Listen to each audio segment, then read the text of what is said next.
পাকিস্তানের মাটিতে টেস্ট সিরিজের জন্য 15 সদস্যের দল ঘোষণা করেছে বাংলাদেশ ক্রিকেট বোর্ড। দলকে নেতৃত্ব দেবেন নাজমুল হোসেন শান্ত, আছেন সাকিব আল হাসান। গত সরকারের আমলে সংসদ সদস্য ছিলেন সাকিব। হাসিনা সরকার পতনের পর তিনি জাতীয় দলে খেলতে পারবেন কিনা তা নিয়ে উঠেছিল গুঞ্জন।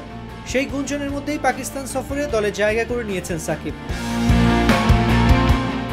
15 সদস্যের দলে বিশেষজ্ঞ ব্যাটার 7 জন, অলরাউন্ডার 2 জন সাকিব আল হাসান এবং মেহেদী হাসান মিরাজ।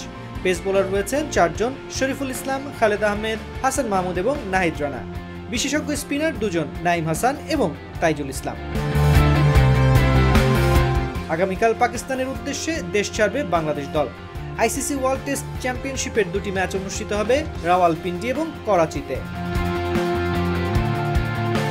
সিরিজের প্রথম টেস্ট শুরু 21 আগস্ট থেকে, দ্বিতীয় টেস্ট 30 আগস্ট থেকে। বাংলাদেশ দল লাহোরে একত্রিত হবে এবং গাদ্দাফি স্টেডিয়ামে অনুশীলন করবে 14 থেকে 16 আগস্ট পর্যন্ত।